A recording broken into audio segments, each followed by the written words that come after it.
He only knew that the woman was going to fall. He did not know her name. He did not know that she had been standing at the corner of Elm and DeKalb for 11 minutes already, trying to get her bearings, trying to remember which way the bus stop was. He did not know that the canvas tote bag hanging from her left shoulder contained everything she owned that still mattered. A change of clothes, a folder of papers she had not been able to bring herself to throw away, and a photograph of her son taken at his 5th birthday, the one where he was laughing so hard his eyes had disappeared entirely into his face. What Marcus Hale knew was that the heel of her left shoe had caught in the gap between the sidewalk and the metal grate, covering the utility access, and that she was pitching forward and that nobody else on the sidewalk was moving. So he moved.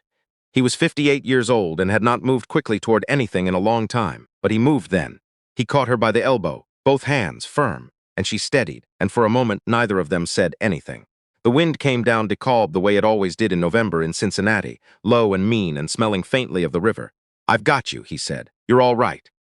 She pulled her foot free from the grate. She was younger than he had first thought, maybe late 30s, maybe 40, and her coat was too thin for the weather.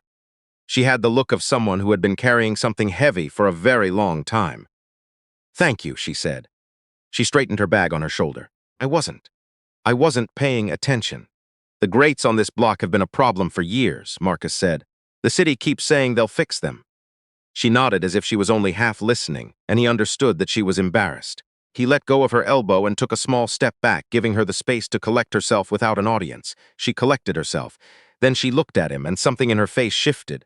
Not recognition, not exactly, but a recalibration. "Are you headed somewhere?" she asked. "I mean, can I help you with something? You were carrying." She gestured at the paper bag sitting on the sidewalk where he had set it down to catch her. Marcus looked at the bag. It was from the pharmacy 2 blocks up. Inside was a prescription for his knee, a bottle of vitamin D, because his doctor had told him his levels were low, and a small bag of pretzels he had bought without thinking about it the way you buy things when you are 60 years old, and your afternoons have grown very quiet. "Just heading home," he said. "Let me carry that for you," she said. "It's the least I can do. You probably saved me from breaking my wrist." He looked at her. There was no angle to it, no performance. She was simply standing there on a cold sidewalk in a thin coat, meaning what she said.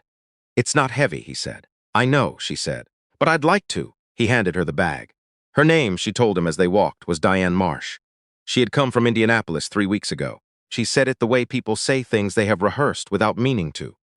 3 weeks ago, Indianapolis, as if the facts themselves were a kind of anchor, something to hold on to when everything else was moving. "Do you have family here?" Marcus asked. She was quiet for half a block. "No," she said. I needed somewhere new." You know how sometimes a place stops feeling like yours? He did know.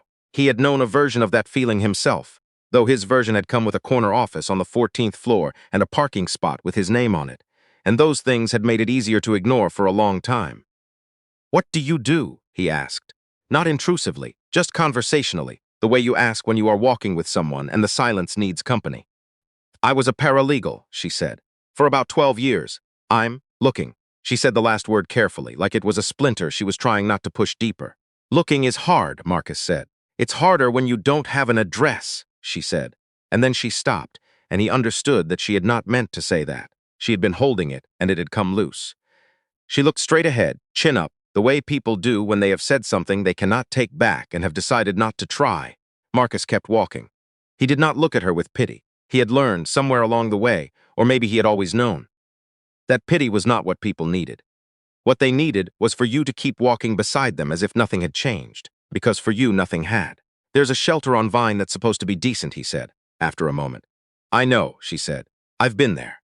They walked another block. A woman pushed a stroller past them. A man in a delivery uniform was loading boxes from a truck. The city was doing what cities do, indifferent and busy, and Diane Marsh was carrying a pharmacy bag for a man she didn't know because it was the only thing she could offer. "What kind of paralegal work?" Marcus asked. "Mostly real estate," she said. "Some corporate contracts, closings, title work." She paused. "I know it doesn't sound exciting." "It sounds precise," he said. "It is," she said, and for the first time since they had started walking, something shifted in her voice. "Or it has to be anyway. One wrong number in a legal description, and you've got a boundary dispute that takes 3 years and 2 lawsuits to resolve." Marcus said, "I know." She glanced at him. "I'm an attorney," he said, not to impress her, just because it was the most direct answer to what she had said. "What kind?" she asked. "Corporate, mostly. Mergers and acquisitions, some real estate on the transactional side. She nodded slowly. They had reached the corner of his block. He could see his building from here, 12 stories of older brick, that he had bought a unit in 15 years ago, because he liked the height and the light, and because it was close enough to the office that he could walk when the weather allowed, which it rarely did in November. "This is me," he said. He gestured toward the building. She held out the pharmacy bag. He took it, and then he did something he had not planned to do. "Do you have somewhere warm to go tonight?" he asked. She looked at him. There was no calculation in her expression, no hoping, no performance of vulnerability designed to move him. She just looked at him, honestly, the way people look at someone when they are too tired to be anything other than true. "I'll figure it out," she said. He believed her. He also believed that figuring it out was going to be cold and difficult, and that she was going to do it because she had been doing it for 3 weeks and there was no one else. "Come inside for a few minutes," he said. "There's coffee, and it's warm. I'd like to ask you something." She did not say yes immediately. She looked at him the way you look at an offer you want to trust and aren't sure you can afford to. "You don't have to," he said. I want to be clear about that. But I think I might be able to help you, and I'd rather have the conversation in a warm lobby than on a corner in November." She came inside. The lobby of his building had a small seating area near the elevator bank. 2 chairs, a side table, a lamp that was always on. The doorman, a young man named Thomas, who had been there for 4 years and knew Marcus well enough to nod without asking questions, nodded. Marcus gestured toward the chairs and they sat. "You said you did title work," Marcus said. "Yes, commercial or residential, both, but mostly commercial in the last few years. We had a big development client." She stopped. "We had a client. I had a client. I was at a firm." "You left the firm," he said. It wasn't a question. "The firm closed," she said. 18 months ago. The partners. It's a long story. I spent a year in Indianapolis trying to find something, and there wasn't anything, and I thought maybe a new city." She folded her hands in her lap. "I know how it sounds. It sounds like someone who kept trying," Marcus said. She looked at him. "I have an office," he said. "Hale and Associates. 12 people, including me. We have been trying to find a contract paralegal for about 6 weeks, and everyone we interview either has no commercial real estate experience or wants a salary we can't accommodate right now, because we're in the middle of restructuring a client portfolio." He paused. "I am not offering you charity. I'm telling you that I have a specific problem, and you appear to have a specific skill set, and I'd like to know more before I decide whether those 2 things match."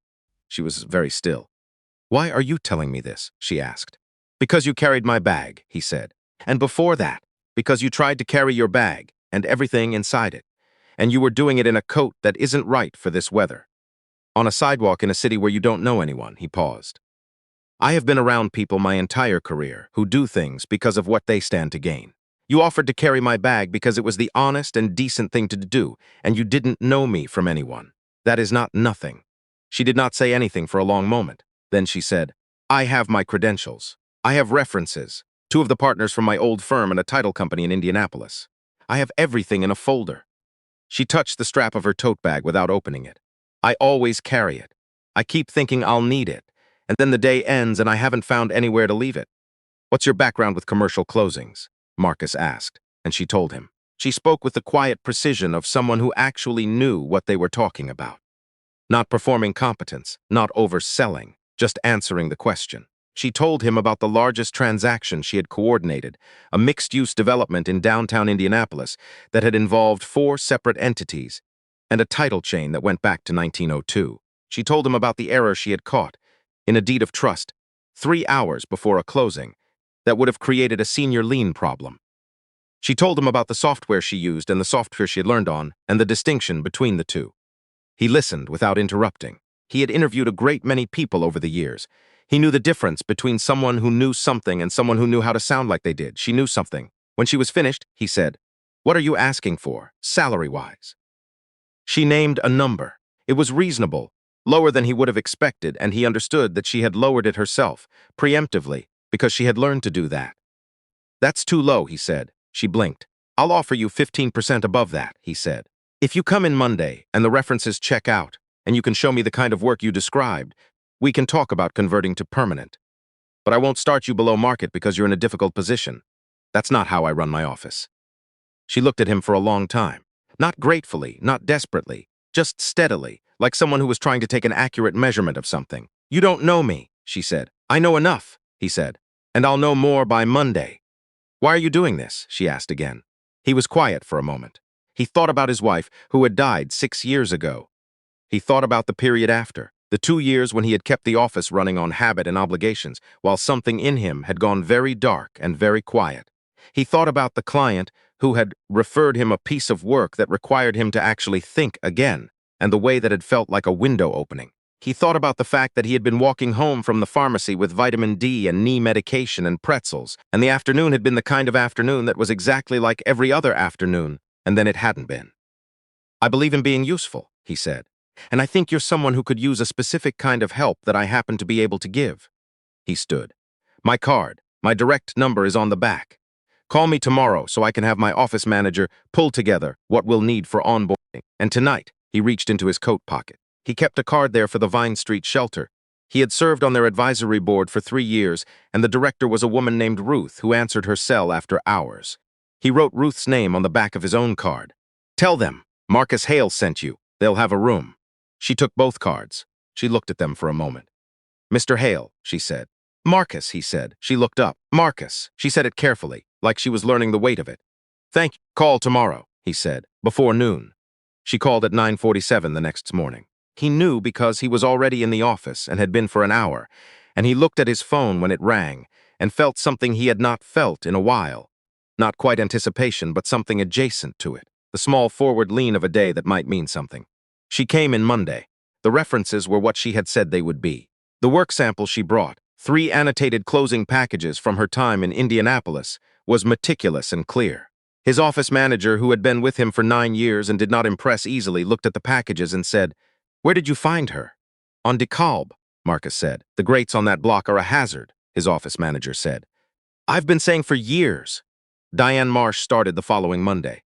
By the end of the first month, she had organized a closing that had been sitting in a state of incomplete documentation for 6 weeks and reduced a title dispute to a 2-page memo that both parties accepted without further negotiation. By the end of the second month, one of his partners had stopped by Marcus's office to ask who the new paralegal was. "She's good," the partner said. "Yes," Marcus said. "Where'd she come from?" "She came from a lot of places," Marcus said. "She ended up here." She had an apartment by January, a small one on the east side, 40 minutes by bus, but hers. She told him about it on a Friday afternoon when they were both working late on a filing that needed to go out before the end of the week. She mentioned it without fanfare, the way you mention things that are solid and real, and that you are still being careful not to trust entirely. "Good neighborhood?" he asked. "Quiet," she said. "The kind where people shovel each other's walks." He nodded. He went back to the document he was reviewing. She went back to the one she was compiling. The office was warm, and the windows were dark with January, and they worked in the kind of comfortable silence that takes time to build, kind where nothing needs to be said because the work is saying it. In March, when the first warm week arrived and the city remembered that it was capable of something other than cold, Diane left a small plant on his desk. It was in a gray ceramic pot and had a tag that said it was a variety of succulent that required very little water and was difficult to kill. There was a note beneath it. He read it standing, still in his coat, his briefcase in his hand. "Marcus, I don't know if I ever said this correctly, so I'm going to try one more time. You didn't give me charity. You gave me a fair chance at a specific thing I was actually qualified to do. Those are different. I know that. But you also made a decision in about 12 minutes. On a sidewalk, based on almost nothing. I've been thinking about why, and I think I finally understand it. You were paying attention. You saw what was actually in front of you, not what was easier to see and walk past. I want to be that kind of person. I'm going to keep trying to be. Thank you for showing me it's still possible." DeMarcus set his briefcase down. He read the note again. Outside, through the window, the street below was doing what it did in early March. Winter trying to hold on, spring refusing to wait. The trees on the median had not bloomed yet, but they were thinking about it. A woman was walking a dog. A man was on the phone. The city was going about its business the way it always did, indifferent and moving. He set the note on his desk beside the plant. He thought about Elm and DeKalb on a cold November afternoon, and a woman pitching forward, and a single moment of moving before thinking. He thought about how much of his life had been organized, deliberate, planned, and how the things he remembered most had almost all arrived the same way. Without warning, through no plan of his, because he had simply been there and paying attention. He watered the plant. Even though the tag said it didn't need much water, he just wanted to do something with his hands. He sat down at his desk and got to work.